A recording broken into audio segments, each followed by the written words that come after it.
Bonjour, c'est Bertrand de la chaîne Investir sur le long terme. Alors aujourd'hui, la vidéo consacrée au suivi du PEA, c'est l'épisode 9 du 31 mai 2022. La vidéo va être un petit peu plus longue que d'habitude puisque je vous propose une revue complète du portefeuille PEA. Alors pour démarrer, donc un avertissement d'usage, je ne suis pas conseiller financier, cette vidéo n'a pas pour but de vous proposer un placement financier ou un quelconque conseil d'achat, mais a uniquement un but pédagogique et de partage. Vous restez responsable de vos investissements. Alors on va démarrer comme d'habitude avec le panorama du marché en mai 2022. Le CAC 40 à la clôture au 31 mai était à 6468,80, donc en baisse de 1,43% sur l'échelle quotidienne. Le CAC 40 perd à peu près 10%, un petit peu moins, 9,57% depuis le 1er janvier. On peut voir néanmoins que sur le très court terme, c'est-à-dire sur les 3 derniers mois, on est à peu près stable, également sur l'année qui vient de s'écouler. Donc si vous regardez le graphique qui est à côté, donc on voit que 2022, on a connu un pic autour du 5 janvier, puis ensuite donc une baisse plutôt continue du CAC 40 avec un niveau qui a touché le plus bas au 7 mars. Ensuite, on voit que le CAC 40 est remonté pour toucher deux fois le 29 mars et le 21 avril sa moyenne mobile à 200 jours, pour ensuite revenir donc sur un point bas autour du 9 mai, puis ensuite retourner autour du 30 mai, c'était il y a 2-3 jours, donc sur un point du canal descendant sur un point haut. Donc on aurait pu croire qu'il sortait en fait du canal et donc aurait retrouvé au minimum sa moyenne mobile à 200 jours, voire un peu plus. Mais visiblement, il n'en en était rien. Donc le CAC a à nouveau baissé, notamment sur le dernier jour du mois. Donc j'ai tracé un canal descendant, donc on va dire la tendance de moyen terme. On a plutôt un CAC qui est en baisse. Donc si on arrive à sortir de ce canal, on pourra peut-être retrouver un niveau équivalent donc aux points les plus hauts, avec un premier objectif, la moyenne mobile à 200, et puis éventuellement repartir sur des plus hauts historiques. Dans le cas contraire, on pourrait tout à fait retomber en fait sur des niveaux bas du canal qui se trouverait autour de 5900 points. Ce ne serait pas étonnant, en tout cas, qu'à moyen terme, on se retrouve dans cette zone-là. Donc, méfiance. Alors, on parle beaucoup du CAC 40, hein, on peut se comparer nos portefeuilles au CAC 40. Bon, comme je suis pas mal investi sur des actions en fait avec dividendes, donc je pense que le mieux, c'est plutôt de comparer l'évolution de son portefeuille avec le CAC 40 GR, c'est-à-dire les dividendes réinvestis. Si on regarde sur les 10 dernières années l'évolution du CAC 40 et du CAC 40 GR, on peut voir que donc le CAC 40 a performé de 60% à peu près en linéaire, 6% par an, sans doute un petit peu moins. Le CAC 40 avec les dividendes réinvestis, c'est le double, hein, à peu près, on est à un peu plus de 13% par an. Donc si on fait en intérêt composé, on doit être sans doute entre 8 et 10% de croissance. On peut noter quand même que même s'il y a des hauts et des bas, globalement la tendance en fait, elle est à la croissance. Donc on peut être relativement confiant sur le long terme sur le fait d'investir dans les valeurs du CAC 40, notamment les valeurs qui distribuent du dividende. Alors j'ai fait également une autre analyse, un peu plus, on va dire, graphique. Donc j'ai essayé de calculer en fait une droite de régression par rapport aux valeurs du CAC 40. Donc à gauche, vous avez un tableau avec les différentes années, 2002 à 2022. Vous avez dans la colonne valeurs les valeurs du CAC 40 au 31 décembre de l'année correspondante. Et puis vous avez, donc ça c'est les valeurs réelles, et puis vous avez dans la colonne valeurs linéaires la valeur calculée en fait suivant une droite de régression. Donc on peut voir par exemple que la valeur théorique, si on suit la droite de régression, donc la colonne valeur linéaire que j'ai représentée en bleu, la valeur théorique du CAC 40 serait autour de 5849. Le cours actuel, on est à 6469. Donc ce serait pas étonnant éventuellement que le CAC 40 corrige et revienne en fait dans ces eaux-là, 5800, 6000. Par rapport à sa droite de régression, ce serait pas tout à fait étonnant. Si on regarde maintenant le CAC 40 GR, hein, c'est-à-dire dividende réinvesti, alors là j'ai fait le même travail d'une droite de corrélation. Alors je ne l'ai pas fait d'une droite de régression linéaire, mais j'ai fait une droite de régression logarithmique. C'est-à-dire qu'on ne va pas prendre la valeur de l'indice, mais on va prendre le logarithme de l'indice. Donc on peut voir qu'on a si on regarde donc la cellule qui est en rose, le 787 juste en dessous, vous avez le 0,96, donc qui correspond à un coefficient de corrélation. On peut voir que la courbe réelle des valeurs du CAC 40 dividendes réinvestis colle assez bien en fait à sa droite de régression. Elle est actuellement légèrement en dessous, de 6,60%. Donc on pourrait se dire que si on regarde l'indice CAC 40, il est peut-être légèrement en avance, on va dire, sur sa droite de régression, mais le CAC 40 GR, il est tout à fait en ligne, en fait, hein, même légèrement en dessous, en fait, de sa valeur théorique. Donc le CAC 40 GR est à 18 848, la valeur théorique est autour de 20 000. Il y a à peu près 6% d'écart, en fait, hein. Donc ça, c'est pour vous dire aussi que faire un suivi par rapport à des notions de droite de régression, c'est quelque chose, c'est un indicateur qui peut être intéressant, notamment pour savoir si vous payez cher ou pas en fait un indice ou une action. Alors on va passer à un autre sujet. Donc j'avais envoyé un sondage il y a à peu près 2 semaines, hein. Pensez-vous que c'est une bonne idée d'acheter un ETF Standard & Poor's 500 aujourd'hui? Donc je remercie les 126 personnes qui ont voté. Donc on a un vote assez équilibré, hein, donc à peu près un tiers, un tiers, un tiers entre est-ce que c'est une bonne idée d'acheter un ETF SP500 aujourd'hui? Non. Il faut encore attendre une baisse du marché. Oui, les marchés ont suffisamment baissé, c'est un point d'entrée. Et je ne sais pas, en ce moment, c'est un peu compliqué. Donc justement, par rapport à cette notion d'ETF Standard & Poor's 500, donc j'ai appliqué une droite de régression logarithmique sur le cours du SP500 en fait. Donc on peut voir que la valeur actuelle du SP500 est à 4158, sa valeur théorique à 3774, donc on peut voir qu'effectivement le Standard & Poor's 500 est historiquement légèrement au-dessus de sa droite de régression, donc de 9,25%. Ça veut dire que potentiellement, on peut encore attendre une légère baisse avant d'envisager de rentrer sur le Standard & Poor's 500, notamment dans le cadre du PEA. Donc pour ma part, c'est quelque chose que je vais faire, je vais suivre cet indice et lorsqu'on sera à peu près à la valeur de la régression linéaire, je vais rentrer très certainement en achetant un ETF Standard & Poor's 500. Alors maintenant, on va regarder d'un peu plus près la situation du PEA au 31 mai 2022. Donc le PEA a une valeur de 66 385 euros pour un montant investi de 48 400, une plus-value réalisée de 17 985 euros, c'est une plus-value latente. Et depuis le début de l'année 2022, j'ai perçu 1371 euros de dividendes, notamment avec ce mois de mai qui a été, puisqu'on est maintenant au mois de juin, un mois de mai qui a été un mois où il y a énormément de distribution de dividendes.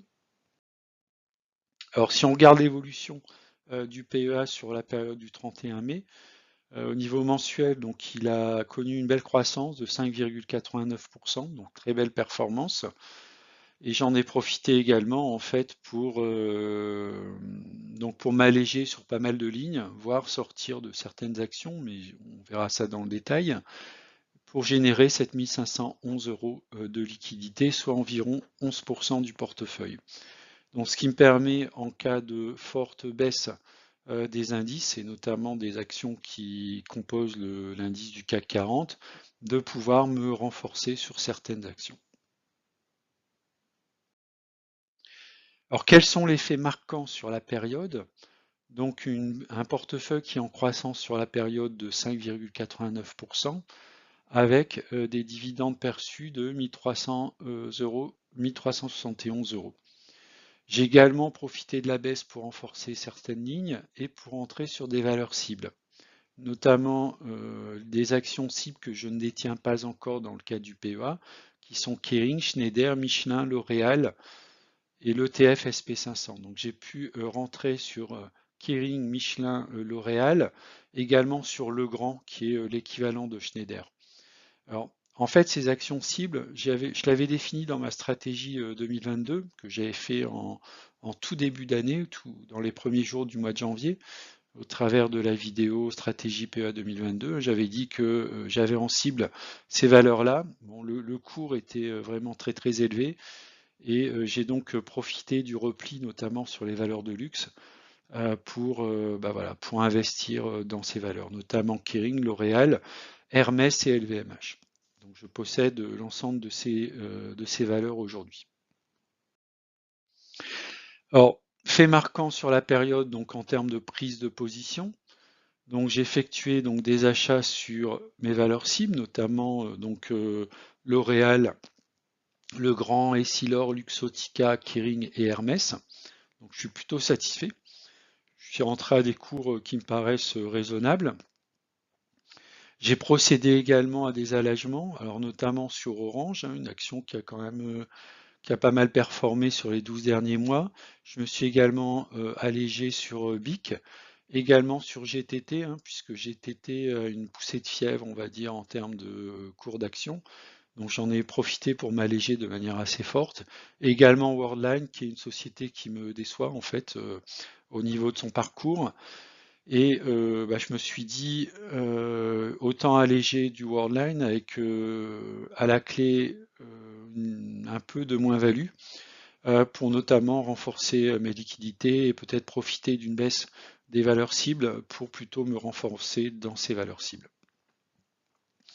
J'en ai profité également pour renforcer certaines actions comme Dassault Systèmes, Société Générale, Amundi.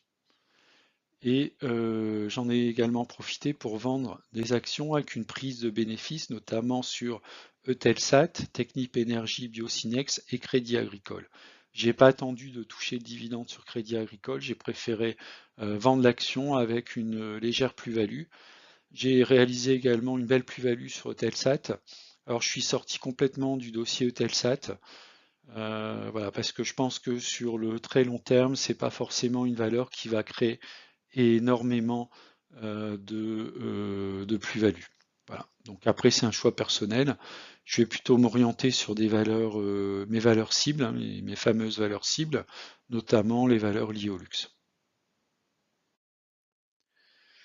Alors là, c'est une séquence un peu longue. C'est la revue du portefeuille PEA. Donc voilà l'ensemble de mon portefeuille PEA. Alors j'ai classé en fait le portefeuille, c'est la dernière colonne par rapport au poids de chacune des actions. Par exemple, Total Energy représente 9% du poids de l'ensemble de mon portefeuille et L'Oréal 0,5%. Donc on va retrouver l'ensemble de ces sociétés en fait qui composent mon portefeuille PEA avec donc les quantités que je possède, le prix de revient unitaire, le cours au moment où je réalise la vidéo, la valorisation du portefeuille, la plus-value en termes de montant, la variation par rapport au PRU en termes de pourcentage, et également l'évolution en fait du cours par rapport à la veille. Alors moi, ce qui m'intéresse particulièrement, en fait, c'est la colonne variation par rapport au PRU, combiné avec le rendement d'une action, qui me permet notamment d'évaluer la performance d'une action. Alors on va démarrer avec Total Energy. Donc Total Energy, donc c'est ma première ligne, la plus grosse ligne. Donc c'est 9,3% de mon portefeuille. Donc j'ai 112 actions avec un prix de revient à 32,19 €. C'est un prix de revient qui est assez intéressant. et une variation du cours par rapport au prix de revient de plus 70%, c'est la plus-value latente. J'ai effectué un allègement le 25 mai 2022, j'ai vendu 9 actions à 54 euros. Donc si vous multipliez 9 par 54, vous êtes autour de 500 euros. Hein, c'est toujours ma méthode d'investissement avec la méthode des paliers. Donc j'achète en fait par cran de 500 euros des actions et je vends également, ou j'allège, par cran de 500 euros. Donc ces 9 actions à 54 euros m'ont permis de générer une plus-value de 196 euros. Alors, bien sûr, Total Energy, c'est une action que je vais conserver dans mon portefeuille. On voit que je suis pas très loin des 10% dans mon portefeuille, donc je ne souhaite pas aller au-delà des 10%. Donc, si l'action est amenée à continuer à monter, j'allégerai notamment autour de 60 euros. Si on regarde du côté graphique, on voit que à peu près depuis le début du début de l'année 2020, l'action est dans un canal que j'ai représenté en bleu, un canal ascendant avec une accélération à partir du mois de septembre en fait 2021. Les événements effectivement ukrainiens ne facilitent pas non plus une baisse des cours du pétrole, donc une action totale qui est soutenue à la fois par la hausse du cours du pétrole et puis donc Total engrange énormément de profits, ce qui lui permet également d'accélérer en fait sa transition vers les énergies propres. Voilà, donc pour moi, Total Énergie tout à fait bien positionné comme fonds de portefeuille, avec une action qui reste néanmoins relativement chère. Alors au cours actuel, Total, alors je regarde en termes de rendement, voilà, on est au cours actuel sur un rendement autour de 4,83%. Voilà, donc bon, elle est un petit peu chère, à mon avis, il vaut mieux attendre qu'elle baisse un peu avant de peut-être d'en reprendre si vous n'en avez pas. La deuxième ligne de mon portefeuille, donc c'est Prosus. Donc j'ai 61 actions avec un prix de revient à 68,64 €. Donc j'encaisse une moins-value de 29% et Prosus représente 4,3% de mon portefeuille. Donc si on regarde au niveau graphique, depuis le mois d'avril 2021, l'action Prosus est clairement dans un canal descendant. Donc on voit qu'elle redescend sur certains niveaux, elle reste un petit moment, puis elle redescend à un niveau inférieur. Alors j'espère qu'on a touché les plus bas autour des 40 euros. Donc on voit que l'action, effectivement, elle oscille entre 40 et 50 euros. Donc je vais conserver cette action en attendant éventuellement un retour dans un premier temps autour du PRU et éventuellement sur les plus hauts sommets historiques. Voilà, donc je suis plutôt à conserver en fait sur Prosus, donc pas d'achat, pas de vente, mais je conserve dans le portefeuille. La troisième action en termes de poids dans mon portefeuille, c'est Ruby. Donc c'est pareil, c'est une action contrairement en fait aux pétrolières qui elle connaît depuis la fin de l'année 2018 donc plutôt une baisse. Donc elle est représentée là dans le canal rouge.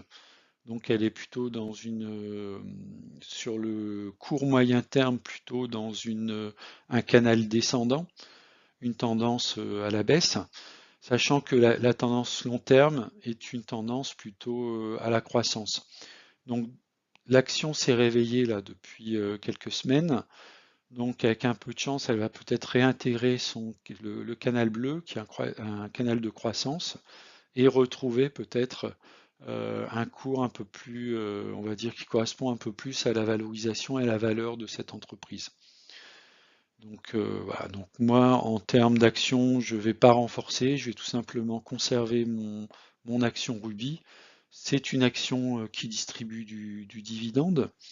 Donc ce qu'il faut savoir, c'est qu'au cours actuel, vous avez quand même un rendement de 6,58%, ce qui est une action tout à fait intéressante à mon avis en termes d'acquisition et notamment une action pour garder sur le très long terme. Le PDG de la société Ruby, enfin le co-PDG de la société Ruby a été interrogé assez récemment. Donc il est tout à fait confiant dans le développement de Ruby, notamment dans les énergies propres. Avec, je crois, Ruby a pris le contrôle, ou au moins 80% en fait, de la société Photosol, qui est une société spécialisée dans l'électricité photovoltaïque. Voilà, donc Ruby, un peu comme Total, donc a engagé sur la voie des énergies renouvelables afin d'accompagner en fait la transition énergétique. Donc je pense que c'est une société qui est très très bien gérée et qui va continuer en fait à se développer. On peut peut-être profiter du trou d'air en fait pour soit rentrer ou renforcer sur la société Ruby. Moi en ce qui me concerne, je vais conserver voilà, au moins jusqu'à retrouver des cours autour des 40 euros. J'allégerai peut-être autour des 40 euros voilà, pour réaliser un peu de plus-value. La quatrième société de mon portefeuille, c'est Amundi. Donc, qui est, si je ne me trompe pas, une filiale du Crédit Agricole. Donc, Amundi a racheté Lyxor l'an dernier. Donc, il y a une assez bonne synergie en fait entre les produits structurés d'Amundi, les ETF d'Amundi, les ETF de Lyxor. Donc, elle évolue dans un canal ascendant avec néanmoins en fait des variations qui peuvent être relativement fortes, hein, quasiment du simple au double, entre 46 euros et 80 euros. Donc on est actuellement à 54 euros. J'ai un prix de revient de 67 euros, qui correspond à peu près à la moitié du canal. Donc je suis actuellement en moins-value de 19%. Donc j'ai renforcé le 3 mai en achetant 8 actions à 56,90 euros. Et Amundi a délivré le 25 mai 2022 un coupon de 196,80 euros, donc à diviser bien sûr par 48 actions. Ça, je crois que ça doit faire à peu près 3,50 € par action. Donc sur Amundi, je suis donc en mode conservé. Voilà, éventuellement, je m'allégerai lorsqu'on repassera, on va dire, dans la partie haute du canal, c'est-à-dire dans une zone autour des 75-80 euros. La cinquième valeur de mon portefeuille, c'est Worldline. Donc, c'est une valeur qui est assez décevante, notamment depuis qu'elle est sortie de son canal ascendant qui est représenté en bleu. Donc j'ai un prix de revient à 52,39 €. Elle connaît effectivement depuis la fin de l'année 2021 donc une baisse très sensible. Elle évolue dans un canal plutôt descendant, donc voilà, je suis pas forcément très favorable pour renforcer en fait sur l'action Worldline.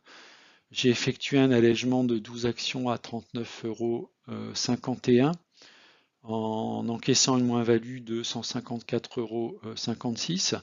Donc là, on verra soit l'action sort du canal, donc canal rose, pour revenir réintégrer le canal bleu, donc sur une moyenne période, on va dire horizon 18-24 mois, soit elle continue sa descente, et là éventuellement peut-être que je renforcerai pour faire baisser en fait mon PRU.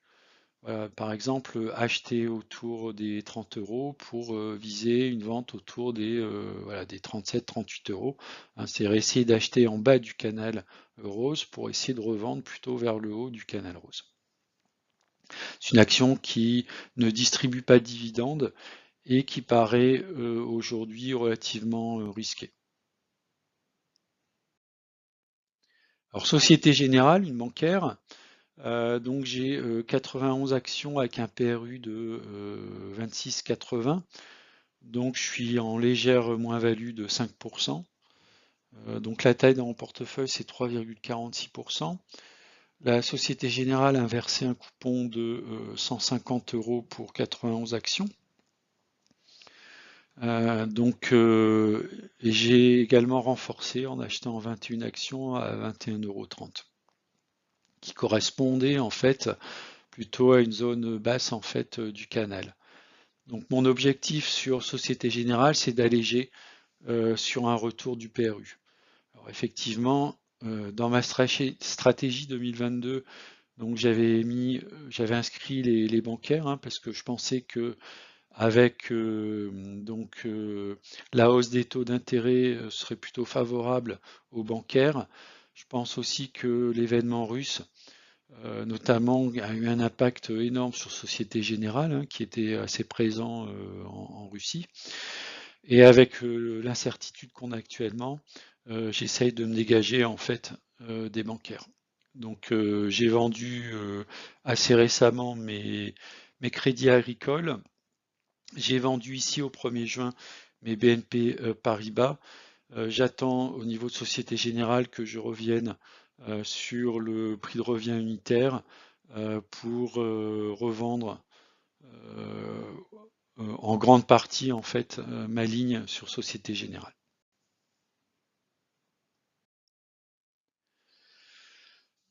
Septième ligne dans mon portefeuille, c'est Air Liquide.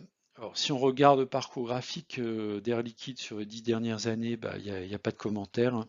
Là, on voit que c'est une action très solide qui est portée par le marché, qui a des résultats et qui également délivre du dividende. Donc, on a touché un coupon le 18 mai 2022, un coupon de 37,70 €. Alors, même si le rendement de l'action n'est pas extraordinaire, hein, sur Air Liquide, je regarde sur Air Liquide, au cours actuel, on a un rendement de 1,79%. On a néanmoins une action qui est vraiment une action de croissance. Donc elle est à la fois, on va dire, une action de croissance et une action également value. Donc le tout, c'est de réussir à profiter de creux en fait au niveau de l'action pour soit pour en acheter si vous n'en avez pas ou éventuellement pour se renforcer. Moi en fait j'ai un prix de revient qui est autour des 141 €, hein. On est légèrement, ouais, on est à peu près au niveau du canal, en fait, du milieu du canal. Donc je vais me renforcer à partir du moment où l'action est égale ou inférieure en fait à mon PRU. Sachant qu'à moyen long terme, Air Liquide va constituer une ligne aussi grosse en fait que la ligne totale.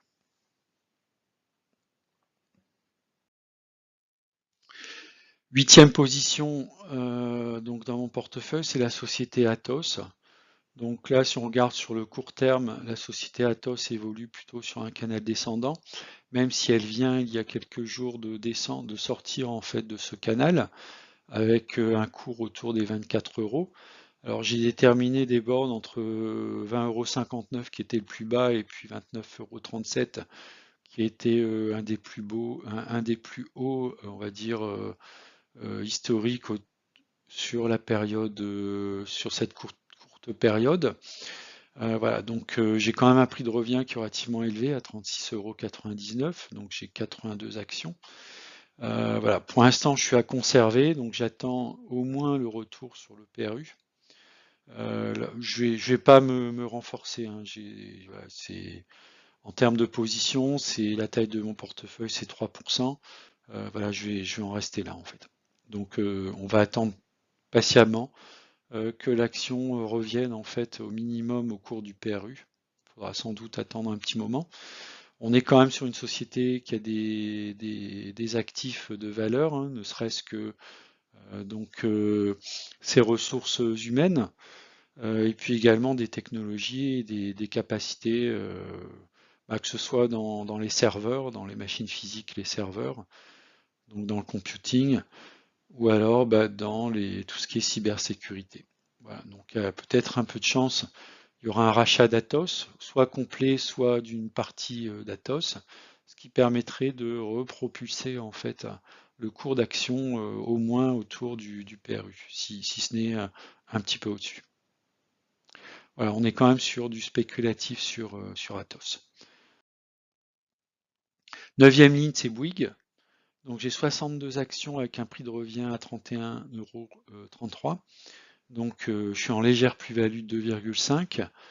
Donc c'est également 3% de mon portefeuille. Bouygues donc distribue des dividendes. Donc j'ai reçu le 5 mai 2022 un coupon de 111,60 €. Donc ce qu'il faut savoir, c'est que au cours de l'action actuelle, on a un très bon rendement. On a un rendement qui est de 5,63%. Voilà, donc globalement sur le long terme, c'est une action qui est plutôt en croissance. J'ai identifié un canal descendant depuis à peu près 2018. Donc là, on va voir, soit on sort de ce canal descendant pour évoluer dans le canal bleu et repartir en fait vers des hausses qui se situeraient plutôt autour des 40-45 €, moins dans un premier temps. Alors c'est tout à fait possible, hein, notamment avec le rachat de Equance auprès d'Engie. Je pense qu'il y aura une synergie et j'espère qu'il y aura effectivement une très grosse synergie au niveau de Bouygues, ce qui va permettre à l'action notamment de booster en fait dans les 2-3 ans qui viennent. En tout cas, c'est mon objectif. Euh, En termes d'alléger, donc j'allégerai éventuellement dans un premier temps autour des 33 €.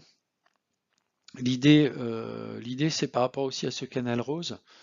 J'ai pas envie de m'exposer non plus trop à l'action Bouygues parce que si elle quitte le canal bleu pour repartir vers des plus bas historiques autour des 22 €, voilà, je veux me laisser des marges de manœuvre pour être capable de remettre, on va dire, un ticket dans la machine. Voilà, donc j'ai investi à peu près 2000 € en fait sur l'action Bouygues. J'ai encore un potentiel d'investissement de 500 €. Voilà, si j'arrive à faire des allers-retours, on va dire entre 30 et 33 €, voilà, ce serait pas mal en fait. En attendant éventuellement soit que Bouygues repart vers des sommets assez rapidement, ou en cas de baisse en fait d'être capable de renforcer. Dans ce cas, j'aurai entre 500 et 1000 € pour renforcer. La dixième valeur de mon portefeuille, c'est Orange. Donc, alors Orange, donc j'ai 160 actions Orange pour un prix de revient à 9,49 €. Je suis rentré en fait sur Orange relativement récemment, ce qui explique un prix de revient relativement bas, sachant que si vous regardez l'évolution historique de Orange sur les 20 dernières années, elle est très nettement orientée à la baisse. Voilà, donc on va dire sur des cours autour de entre 8 et 10 €, on peut être acheteur sur Orange. Aujourd'hui, on est plutôt autour des voilà, 11,64 €.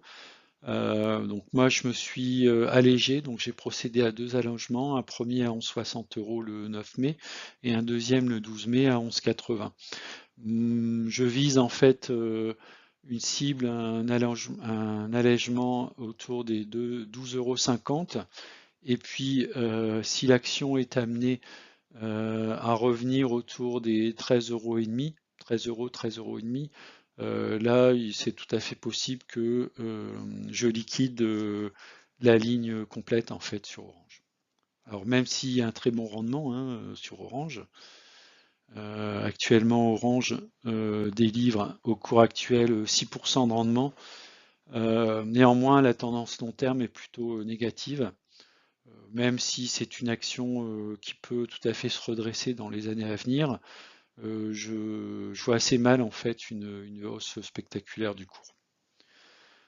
Bon, je peux me tromper bien sûr, mais bon, voilà. Je préfère me réorienter sur des valeurs de croissance en fait comme Dassault, Air Liquide ou Legrand par exemple, sur le très long terme. Alors l'action suivante donc c'est l'action Stellantis, donc constructeur automobile. Donc on a un trend. Alors en fait, Stellantis, c'est le regroupement de Peugeot et puis de Fiat et de Chrysler. Donc regarder l'évolution du cours de Stellantis sur les 10 dernières années n'a pas forcément énormément de sens, hein, puisque on a repris quelque part le cours de Peugeot, sachant que son périmètre a évolué énormément avec la fusion avec Fiat et Chrysler. Voilà, donc j'ai investi, je pense, au bon moment. J'ai un prix de revient à 9,49 € qui est tout à fait correct, hein, qui correspondait à l'époque à peu près au milieu du range. Et on peut voir que Stellantis est quand même dans un canal ascendant avec des fluctuations de son cours. Donc là, pour l'instant, je suis à conserver. Donc parmi les constructeurs automobiles, notamment Renault, j'ai plutôt opté pour Stellantis sur le long terme et pour Renault plutôt dans une optique de spéculation, puisque le cours de Renault me paraissait ces derniers temps relativement bas.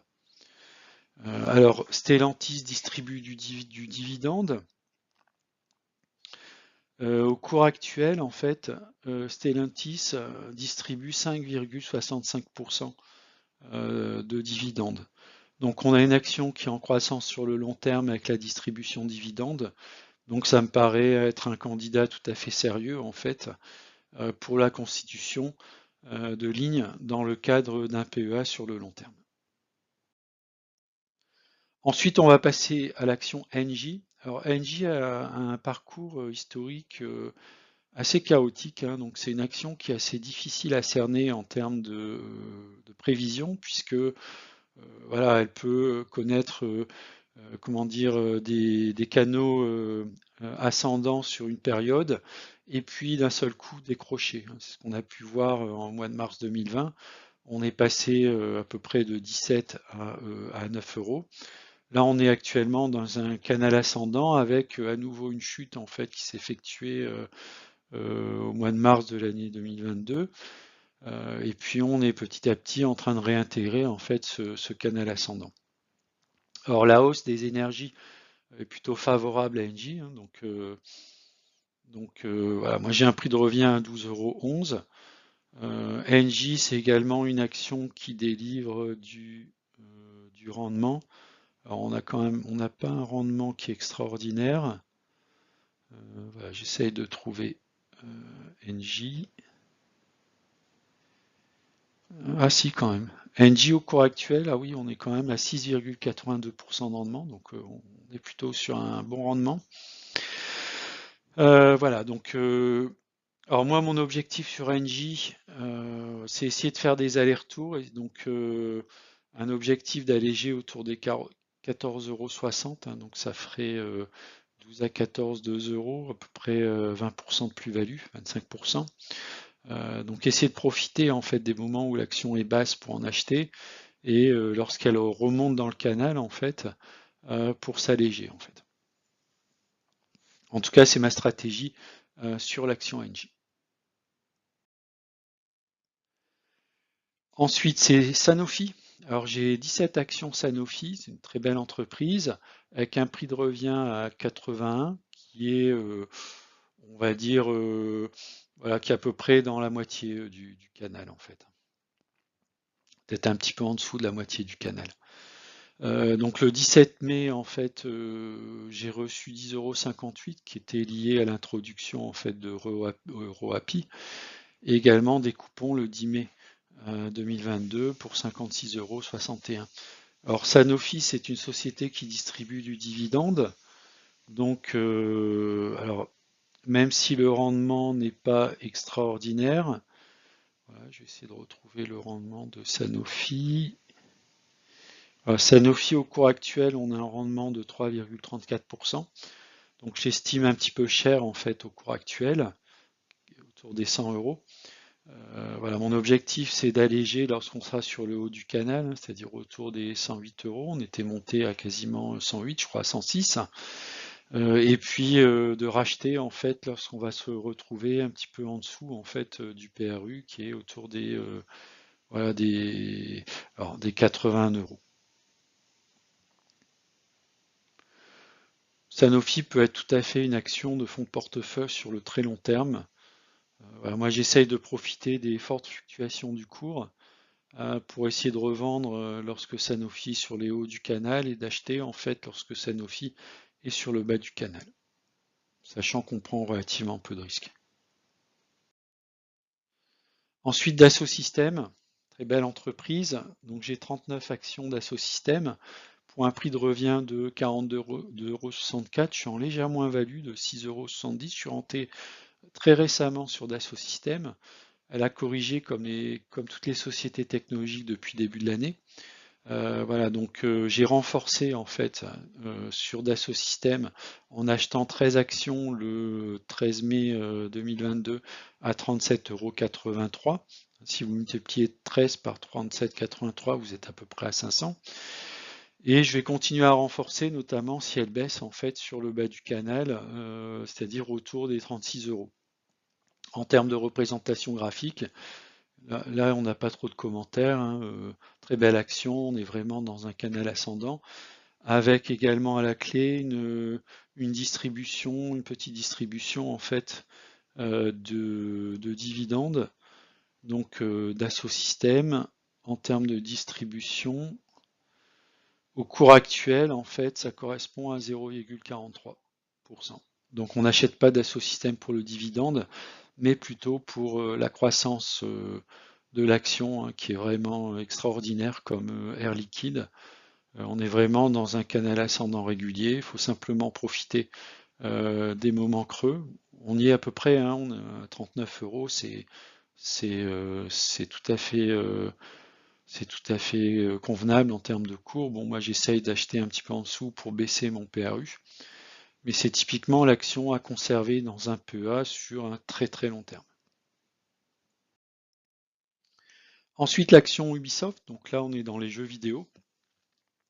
Je possède 28 actions, donc 28 actions Ubisoft, un prix de revient de 52,83 €. Donc je suis en moins-value de 8%, j'étais en très forte moins-value. On voit que l'action Ubisoft sur le très court terme en fait se redresse. Elle est néanmoins dans un canal descendant. Donc là, mon objectif sur Ubisoft, en fait, ce serait de vendre autour de 70 €. Je suis sur une approche spéculative en fait, hein. Sur Ubisoft, je suis pas sur Ubisoft sur le très long terme. Ensuite, l'action Valeo. Donc je possède 65 actions Valeo pour un prix de revient de 19,52 €. Je suis en légère moins-value de 7,9%. C'est 2% de mon portefeuille. Donc pour l'instant, je conserve. Éventuellement, je renforcerai si l'action est amenée à retourner autour des 15 €, qui est, on va dire, son support oblique représenté en bleu en bas sur le graphique. Voilà, donc je pense que quand le secteur de l'automobile va se redresser, je pense que Valeo va profiter de ce redressement puisque l'une des forces de Valeo, c'est notamment de proposer en outre des équipements, on va dire, de haute technologie. C'est notamment de la motorisation électrique légère en fait, notamment sur des automobiles hybrides ou des petits modèles électriques. Typiquement, Valeo équipe les petits modèles de chez Peugeot, Fiat. Quand on regarde par exemple les ventes de la Fiat 500 électrique, c'est quelque chose d'assez extraordinaire. Et derrière, en fait, si je me trompe pas, en fait, la motorisation, c'est de la motorisation Valeo. AXA, très bonne action, hein, très belle croissance avec des fluctuations qui peuvent être très fortes, entre 14 et 32 €. Hein, donc j'ai un prix de revient à 20,25 €, j'en ai 54. Bon, il n'y a pas grand-chose à dire. Là, on est à peu près à un cours moyen. Alors, l'action AXA distribue des dividendes. Donc, c'est une action intéressante à avoir dans son fonds de portefeuille. Donc, au cours actuel, on est à 6,53%. Donc, ça me paraît tout à fait intéressant. Moi, je vais me renforcer en fait à partir du moment où l'action sera en dessous de mon PRU. Bon, là, on est quand même largement en dessous, 23,50, même si l'action a baissé quand même sur les 2-3 mois, enfin peut-être oui, sur les 2-3 mois qui viennent de s'écouler. Très belle action de fonds de portefeuille. On passe maintenant à SMCP, donc on est dans le luxe entrée de gamme, on va dire, acceptable. Donc SMCP, c'est Sandro, Mage, Claudie Pierlot et Fursac. Donc pour les femmes, Sandro Mage et Claudie Pierlot, je pense que c'est des marques connues, et plutôt Fursac pour les costumes pour les hommes. J'ai 194 actions qui me reviennent à 5,49 €. J'ai eu une belle plus-value de 19%. C'est à peu près 2% de mon portefeuille. Bon, elle est depuis le mois de juin 2020 dans un canal ascendant. Donc là, je vais simplement laisser l'action poursuivre sa hausse. Je vendrai lorsqu'on sera au niveau du haut du canal, hein, c'est-à-dire plutôt vers les 10 € en fait. C'est une société qui peut être tout à fait achetable par un gros du luxe comme Kering, LVMH par exemple. C'est tout à fait possible s'ils veulent s'étendre, sachant que l'une des forces de SMCP, c'est d'être très présent notamment en Asie, notamment en Chine. Les marques comme Sandro sont assez prisées en fait par les Chinois. Voilà, donc je suis à conserver sur SMCP. LVMH, bon là il n'y a pas grand-chose à dire, on est dans un canal ascendant en permanence au niveau historique. Je possède deux actions LVMH pour un prix de revient de 691 €. Donc je suis plutôt sur le haut du canal. Voilà, donc je vais renforcer si l'action est amenée à retrouver plutôt des valeurs un peu plus raisonnables, notamment autour de 525 €. On n'était pas très loin en fait hein, ces derniers temps. Donc voilà, même si c'est une action qui n'arrête pas de monter, il suffit qu'il y ait un contexte économique particulier ou une annonce,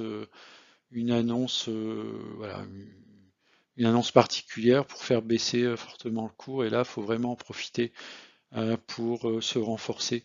LVMH est une très très bonne société. LVMH distribue également du dividende, pas beaucoup, mais elle distribue quand même. Donc on a à la fois de la croissance et on a un petit peu de dividende. Alors au cours actuel, en fait, le rendement de LVMH, c'est 1,65%. Bon, c'est pas extraordinaire, mais si vous combinez la croissance de l'entreprise avec la distribution de dividendes, on est quand même sur une très très belle valeur de fonds de portefeuille. Ensuite, on passe à GTT. Alors là, c'est la fusée hein, depuis le début de l'année 2022. On le voit en fait, elle n'arrête pas de monter. Donc c'est un graphique mensuel. Donc voilà, c'est ça. Depuis la fin de l'année 2021, on est vraiment sur une ascendance qui est très très forte. Donc elle bénéficie à plein en fait, notamment de la crise russe avec la problématique du gaz. Hein. Si on n'achète plus de gaz en Russie, on aura besoin de l'importer par bateau. Et GTT est vraiment spécialisé dans les membranes en fait pour les bateaux qui transportent le gaz. Un autre point également, je l'avais signalé lorsque j'avais fait la vidéo sur GTT. GTT dispose également d'une technologie via la société Helogène qui est capable de générer de l'hydrogène verte. Donc à partir de cellules et de, voilà, de cellules électrovoltaïques pour créer de l'hydrogène. Donc ça c'est vraiment une belle combinaison et on va dire un contexte qui lui est favorable. Alors pour moi on est vraiment sur on va dire sur une hausse très très forte de l'action GTT. Je ne serais pas étonné qu'elle corrige quand même et qu'elle revienne autour des 100 € dans les mois à venir. Donc moi j'ai un PRU à 70 €. J'en ai profité pour opérer plusieurs allègements. Un premier allègement le 18 mai, 4 actions donc à 122 €, ce qui m'a permis de générer une plus-value de 200 €. Et également le 25 mai, 3 actions à 129,90 €, générant une plus-value de 177,99 €. Et mon objectif prochain, c'est d'alléger à nouveau à 139 € si elle les atteint. Voilà, donc très belle action, mais pour moi, elle est beaucoup trop chère. Et c'est plutôt le moment de s'alléger sur l'action GTT plutôt que d'en acheter. Alors GTT, c'est une action également qui distribue du rendement. Bien sûr, au cours actuel, le rendement n'est pas forcément intéressant puisqu'il est autour de 2,55%. Ensuite, on passe à Verallia. Alors j'ai 44 actions Verallia pour un PRU de 24,77. un peu moins de 2% en taille de portefeuille. Donc Veralia distribue du coupon. J'ai touché 46,20 € le 23 mai. Voilà. Moi, mon objectif sur Veralia, c'est pas forcément du très long terme. Donc ce serait de faire des allers-retours, profiter en fait quand l'action est plutôt dans la zone basse 20-22 € de me renforcer et de vendre plutôt dans la zone 30-32. Ensuite Hermès, on est à nouveau dans le luxe comme LVMH. Donc on voit un parcours, hein, si vous avez ici un graphique mensuel depuis à peu près l'année 2004. Bon, on voit qu'on est vraiment sur une croissance, voilà, un trend following de très long terme, hein. Donc je pense que ça va pas s'arrêter. Le problème, c'est que l'action est très très chère. Bon, en termes de rendement, on a un rendement qui est de l'ordre au cours actuel de 0,5%, donc c'est anecdotique. On va surtout acheter Hermès en fait voilà, pour le long terme et pour la partie croissance. Donc c'est une action de luxe, très bien gérée, qui gagne énormément d'argent, voilà, qui a vraiment de très beaux actifs. Moi, mon objectif, c'est de renforcer lorsque l'action sera en dessous des 1 000 €. Ensuite, on passe aux jeux et accessoires de jeux vidéo. Nakon. Donc un beau portefeuille de jeux vidéo, c'est une action qui fluctue, on va dire, ces derniers temps entre 4,50 € et 6 €. Donc si on veut faire du trading dessus, on va acheter autour des 4,50 €, 4,60 € pour revendre autour des 6 €. C'est ce que j'ai fait. J'ai néanmoins un prix de revient qui est au-dessus des 6 € puisque j'en avais acheté. Elle était à des cours bien supérieurs à ce range. Mon objectif sur le moyen long terme, c'est de me séparer en fait de l'action Nakon et je vais vendre lorsque j'aurai un retour sur le PRU. Ça n'empêche que si l'action retourne autour des 4,50 €, j'en achèterai pour faire baisser mon PRU et j'allégerai en fait lorsque le PRU sera atteint. BNP Paribas, donc j'ai vendu aujourd'hui les actions, j'ai touché des coupons de 66 €, donc j'ai au moins fait une plus-value de 66 € plus à peu près une dizaine d'euros puisque le cours actuel est légèrement au-dessus en fait de mon PRU. Donc j'ai pas l'intention de conserver mes bancaires. Donc je me suis séparé de Crédit Agricole, je me suis séparé aujourd'hui de BNP Paribas et j'attends sur Société Générale qu'on revient sur des niveaux de PRU pour me séparer également de Société Générale. Compagnie des Alpes, donc a publié récemment de très bons chiffres, ce qui explique que l'action a eu un sursaut assez récent. On est néanmoins en fait sur des cours historiquement bas. Donc j'attends, j'ai un PRU de 13,64 €, je suis quand même en plus-value 15%, mais j'attends un retour vers les 17-18 € pour soit vendre toutes mes lignes, mes 59 lignes, ou soit vendre une partie en fait, et d'attendre éventuellement que la société retourne vers des plus hauts de canal qui seraient plutôt autour des 22 €. Donc j'allégerai peut-être en deux temps, d'abord à autour de 17 € et ensuite si elle franchit en fait donc la droite qui était déterminée par les deux sommets historiques sur l'année 2020 et l'année 2021, si elle dépasse, dans ce cas, attendre un retour autour des 20-22, la zone 20-22 € pour éventuellement liquider. Globalement, la Compagnie des Alpes est plutôt mal orientée sur le très long terme. Renault, donc pour moi Stellantis c'est une valeur de fonds de portefeuille sur le long terme. Renault j'ai plutôt effectué un achat spéculatif, j'ai un prix de revient à 23,34 €. On est actuellement à 25,50 €.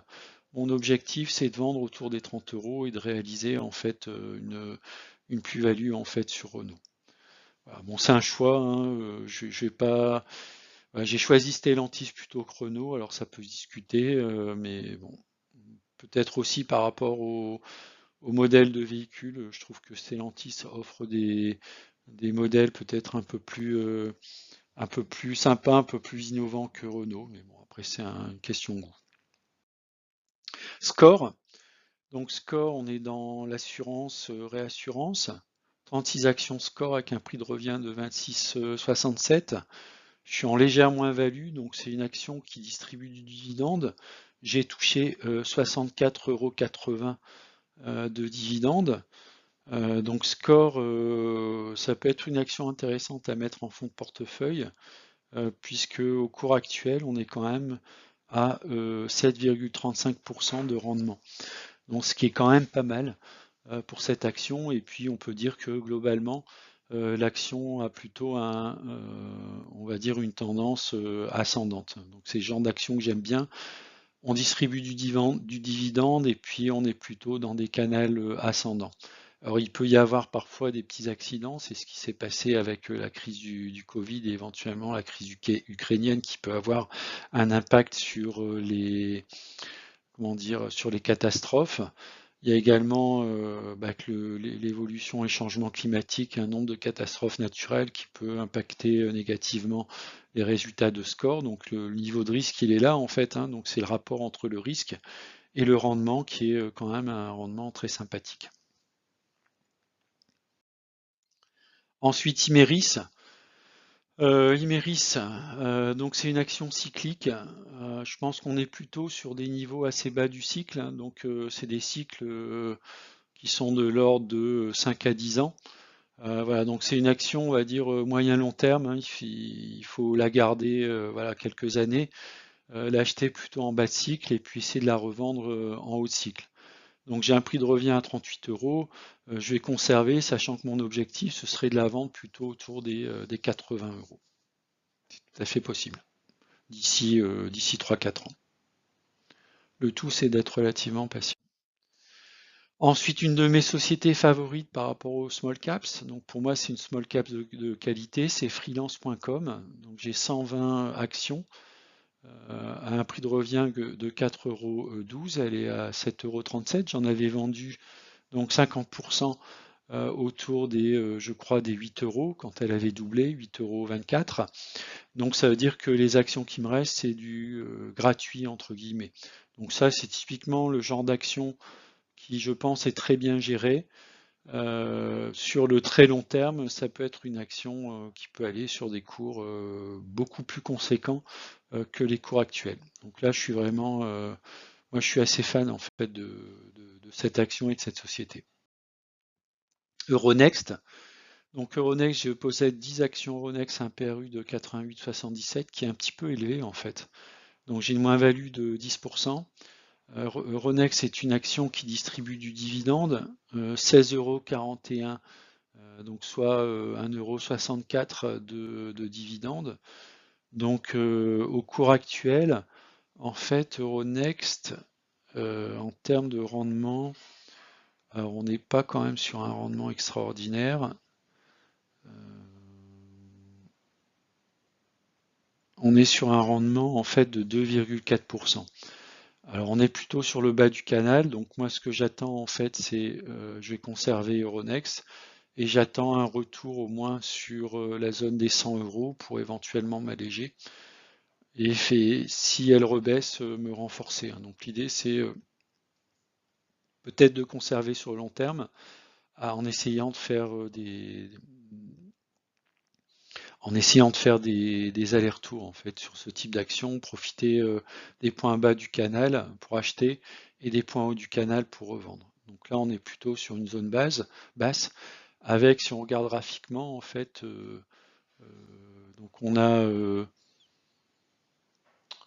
a donc une représentation graphique en fait qui est pas forcément très rassurante avec les deux sommets qui ont eu lieu au milieu d'année 2020 au milieu d'année 2022.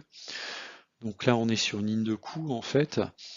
Donc on va voir en fait soit l'action repart vers le haut et là on sera effectivement toujours dans la croissance, soit on quitte le canal ascendant et là on pourrait tout à fait décrocher complètement et retourner autour des 50 €. Donc voilà, bon, moi je suis en mode conservé avec une méfiance quand même sur le cours d'action. Donc j'ai une position de 1,3%, donc je peux encore investir sur l'action Euronext. Je renforcerai si elle retourne autour des 50 €. AB InBev, Donc là, on est plutôt dans les bières, hein, les brasseries. Donc 15 actions avec un PRU de 50 euros. Je suis en légère plus-value. Un beau coupon de 5,25 euros, hein. Donc si on regarde le rendement d'AB InBev, alors AB InBev,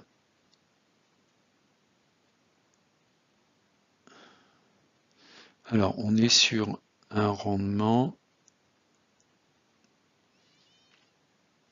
Bon, j'ai pas le rendement. Bon, je trouve pas le rendement de AB InBev. Alors je pense qu'on est quand même sur un rendement qui doit être tout à fait correct. Voilà, donc c'est une action que je vendrai très certainement autour de 60 euros. L'idée, pareil, sur AB InBev, moi, c'est plutôt une approche un peu spéculative. Métropole TV, hein, le groupe M6, je possède 43 euros, un prix de revient à 17,38 euros. Je suis en légère moins-value. Distribuer un coupon de 1 euro par action. Voilà, donc c'est une action quand même qui délivre un beau coupon. Donc un rendement de 6% au cours actuel. Donc une fusion annoncée avec TF1. Donc je pense qu'à la clé, l'actionnaire va être récompensé. Il y aura effectivement, je crois, une soulte avec une proposition d'obtenir des actions du nouveau groupe. Donc, alors si la fusion se fait avant que j'ai vendu, autour des 18 euros, eh bien je participerai. Donc, et sinon, bah voilà, je serai sorti en faisant une légère plus-value. Katana Group, donc comme freelance.com, c'est une société que j'apprécie énormément. 85 actions à 3,29 €. J'en ai vendu 50% à 6,60 €. On est à 7,35 € aujourd'hui, donc une belle plus-value de 119%. C'est une action que je vais conserver sur le très long terme. On est sur un marché qui est un peu comme le luxe, hein, le VMH ou Kering. On est sur des marchés qui fonctionnent très bien. Catamaran, ça coûte très cher. C'est plutôt des grosses fortunes qui se font plaisir. On est sur des très belles marges, sur des carnets de commandes qui sont pleins sur les 3 prochaines années. Donc il n'y a aucune raison en fait que le marché se retourne. On est vraiment sur des valeurs de croissance très fortes. Reworld Media, donc là on est dans les médias, notamment tout ce qui est presse et journaux. Donc j'ai vu que Reworld Media a fait une acquisition très récente, aujourd'hui ou hier. Alors c'est pareil, j'ai un prix de revient à 2,93 €, 87 actions, je suis en plus-value de 110% et on voit que la société est dans un trend très très fort. C'est une small cap de très grande qualité. Bah, j'ai également vendu 50% de mes positions autour des 6 euros. Et je vais continuer en fait à conserver cette action, on va dire maintenant, pour moi c'est du gratuit, hein, comme freelance et également comme Katana. Donc ces actions que j'ai gardées sur le très très long terme. Ensuite on arrive à BIC. Donc même si graphiquement c'est pas très joli sur le long terme, on a une société qui était plutôt en décroissance assez forte. Ce qu'on peut voir, c'est qu'on est dans une phase de consolidation. Donc j'ai acheté autour des 47 euros, hein, qui était plutôt un bon point d'entrée, je pense. J'ai allégé le 13 mai, j'avais 20 actions, j'en ai vendu la moitié 10 à 57,30 €. Donc j'ai fait un gain à peu près de 100 euros. Il me reste 10 actions, alors soit je renforcerai si on est amené à revenir en dessous de mon prix de revient, ou alors je serai amené à vendre si on se retrouve plutôt autour des 60-65 euros. Voilà, pour moi c'est pas du long terme, on est plutôt sur du trading moyen terme. L'action Kering, ben, on est dans le luxe, hein, comme LVMH ou Hermès, donc là il n'y a pas grand chose à dire au niveau graphique. Je suis rentré en fait sur l'action en achetant une action à 454,99 €. Déjà une belle plus-value de 11%. Bon, ça représente rien dans mon portefeuille, hein, c'est une première ligne. Je vais continuer à acheter en fait en essayant de faire baisser en fait mon prix de revient unitaire. Ensuite, la société Legrand. Alors, j'avais mis dans mes cibles stratégie 2022 la société Schneider. En fait, Legrand, c'est sa sœur jumelle, hein. Si vous superposez l'évolution du cours de l'action Legrand et Schneider, vous avez quasiment la même chose. Donc, je possède 6 actions avec un prix de revient de 77,29 €. Je suis actuellement en plus-value de 5%. Voilà, donc c'est une très belle action, donc voilà, que je vais conserver et renforcer en fait sur le long terme. Je vais renforcer notamment si je fais baisser mon PRU. Voilà, donc c'est pareil, Legrand, Hermès, Kering, LVMH. Essilor Luxottica, c'est des actions comme Air Liquide et Total qui seront amenées à peser relativement lourd dans mon portefeuille dans les mois et les années à venir. ABC Arbitrage, c'est une mid-cap, small cap, mid-cap voilà, qui est dans l'arbitrage. J'avais fait une vidéo en fait sur cette société. Sur le très long terme, c'est une société intéressante puisqu'elle distribue du dividende trimestriel et elle a une évolution lente mais toujours dans le bon sens. Donc on a à la fois une croissance relativement faible et une distribution de dividendes. Donc c'est sur un fonds de portefeuille long terme ou alors on va dire un portefeuille mature avec une recherche de dividendes réguliers, ABC Arbitrage c'est tout à fait un bon candidat. Au cours actuel, on est quand même à 6,6% de rendement sur cette société avec une légère croissance, ce qui est tout à fait intéressant. Ensuite, on passe à Michelin. Alors, Michelin, c'est également une de mes valeurs cibles. Donc, j'ai 4 actions Michelin à 119 €. Michelin distribue un coupon, j'ai touché donc 18 €, ça fait 4,50 € par action. Prochainement, Michelin va splitter son action divisée par 4. Voilà, donc moi, mon objectif, c'est de renforcer si Michelin baisse, une première fois à 107 €, une deuxième fois à 99 €. Voilà, je suis clairement en position de conserver Michelin sur le très long terme. Valneva, donc là on est dans du purement spéculatif. Très belle société hein, avec des bons assets au niveau des vaccins, que ce soit pour le Covid, pour le chikungunya ou pour la maladie de Lyme. Donc elle développe des vaccins traditionnels en fait qui répondent à pas mal de besoins. Alors j'ai 40 actions à 12,97 €, je suis en moins-value aujourd'hui autour de 10%. Mon objectif, en fait, c'est de profiter des hausses régulières en fait de l'action lorsqu'elle prend la fièvre autour des 20 €. Voilà, c'est de prendre ma plus-value et de revenir éventuellement lorsque le cours revient en fait sur on va dire sur son support oblique que je représentais au travers de la ligne bleue. Vinci, très belle entreprise. Alors la particularité de Vinci, lorsqu'on regarde sur le long terme, c'est que c'est une société qui a une évolution constante et assez régulière et qui en plus distribue du dividende. Donc pour moi, c'est l'action parfaite de fonds de portefeuille. On est sur de la gestion d'autoroute, on est sur la gestion parking, on est sur la gestion d'infrastructures. Donc on est vraiment sur une société qui a une très belle visibilité et qui est capable également de générer beaucoup d'argent. Au cours actuel, on a un rendement de 3,24%, donc on a à la fois du rendement et de la croissance.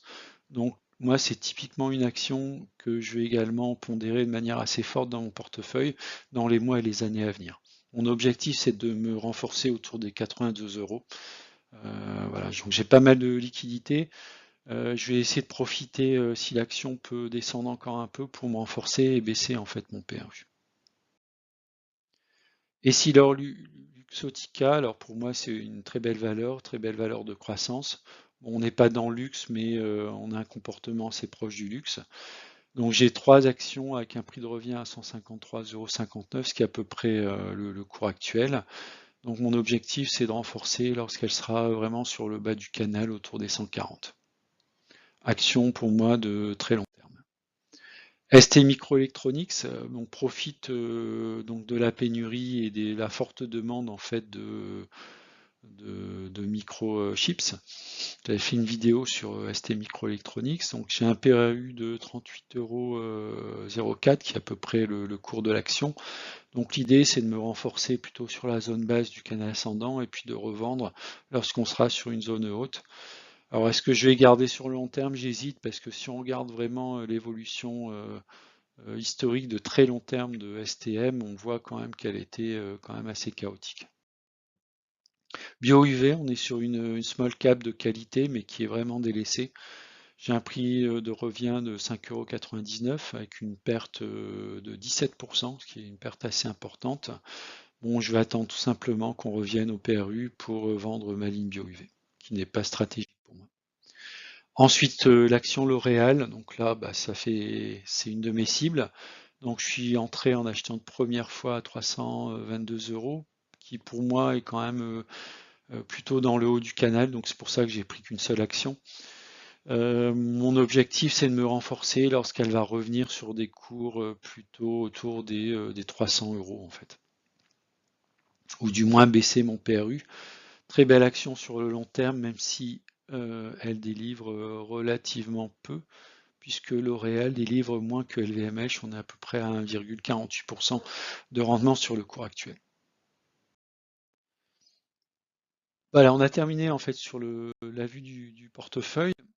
Donc en synthèse, on va démarrer par le tableau des dividendes. Donc le mois de mai, c'est un mois prolifique pour les dividendes, puisque j'ai touché 675,57 € de dividendes, ce qui m'amène en fait sur le cumul depuis le début de l'année à 1144 € de dividendes, à comparer avec les 1874 de l'an dernier, donc qui est mon record à battre. Je suis assez régulier dans l'apport, donc j'ai pas effectué d'apport au mois de janvier. Ici au mois de juin, je vais apporter 1200 € qui compensera en fait mon objectif d'apport sur le mois de janvier. Donc sachant que mon objectif à la fin de l'année, c'est d'avoir 7200 € d'apport global sur mon PEA. Suivi d'actions, alors pour chacune des actions dont j'ai fait l'analyse et une vidéo, en fait j'ai reporté cette action dans mon tableau de suivi des actions, donc vous pouvez voir en fait dans la colonne action le nom de l'action, le ticker c'est le code de l'action notamment pour le suivi avec Google Finance. Donc j'ai la colonne cours qui me donne le cours. Alors c'est un cours à peu près en différé de 15-20 minutes donné par Google et le statut en fait qui me permet de suivre très rapidement mon action. On peut voir typiquement en rouge deux actions sont à vendre, c'est GTT et Total. Hein. Donc effectivement j'ai allégé sur ces deux actions. Je continuerai à m'alléger sur les deux actions, sachant que je peux tout à fait réduire à zéro mon exposition sur GTT. Alors le degré d'exposition que vous voyez de 1 à 8, c'est le nombre de fois où j'ai un multiple de 500 €. Donc ce qui me permet aussi moi de savoir est-ce que je suis surpondéré ou sous-pondéré en fait par rapport à mes objectifs d'achat et de vente d'actions. Donc je vois par exemple si on passe maintenant sur les achats forts, alors j'ai achat fort sur Atos, sur Prosus, Ruby et également Worldline. Dans ce cas, je regarde mes pondérations, je vois quand même que je suis sur des pondérations de 6, ce qui me paraît en fait déjà suffisant. Ça veut dire que je suis quasiment à 3000 € d'investissement sur chacune des actions, ce qui est mon seuil maximal d'investissement compte tenu de la taille de mon portefeuille.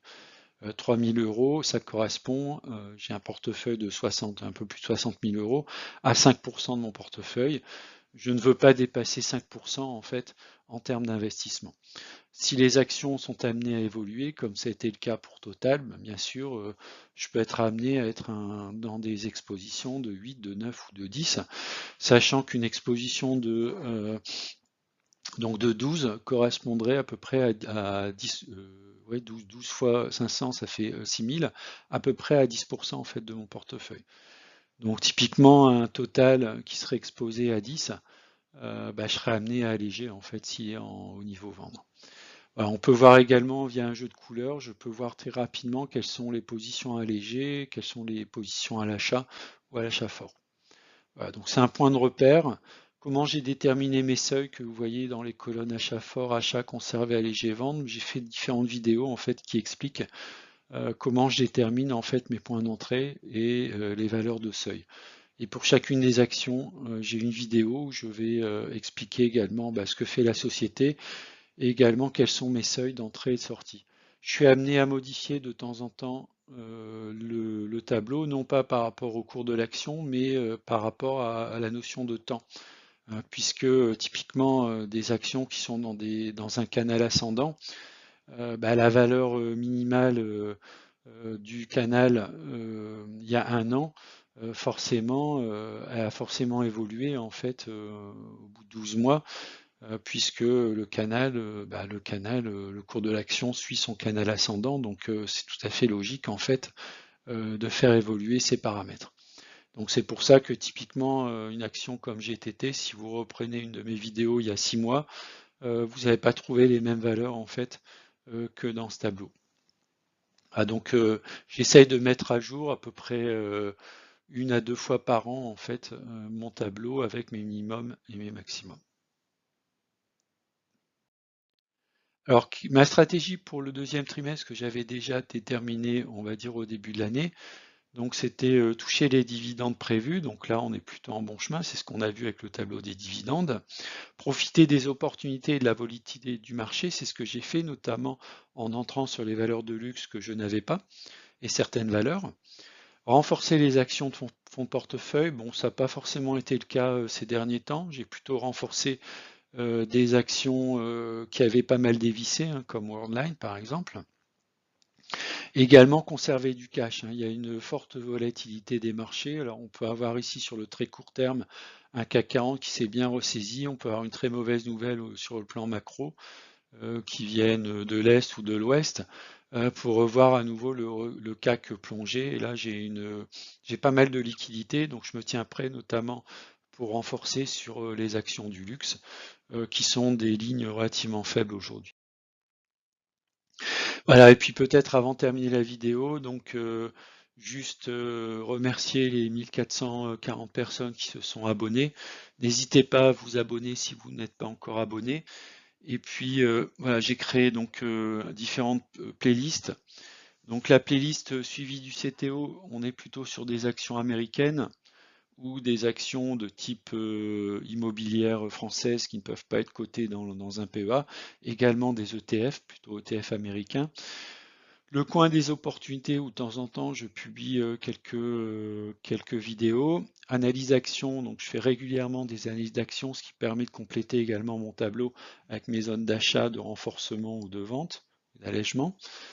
Et puis également finance personnelle où là je traite des sujets un petit peu à côté mais qui peuvent avoir un attrait en fait aux finances, comme par exemple mon projet de de panneaux photovoltaïques qui me permettent de réduire de manière significative mes consommations d'électricité. Et puis également une partie investissement immobilier. Alors, je suis à titre personnel très investi dans l'immobilier, mais je réalise relativement peu en fait de vidéos sur cette notion d'investissement immobilier. Et puis également, donc ce qui est un petit peu moi le fil conducteur de ma chaîne, qui est le suivi de mon PEA, avec notamment cette vidéo qui est relativement longue, Voilà, c'est la fin de la vidéo. Je vous remercie de l'avoir regardé. N'hésitez pas à mettre des commentaires et je vous dis à bientôt.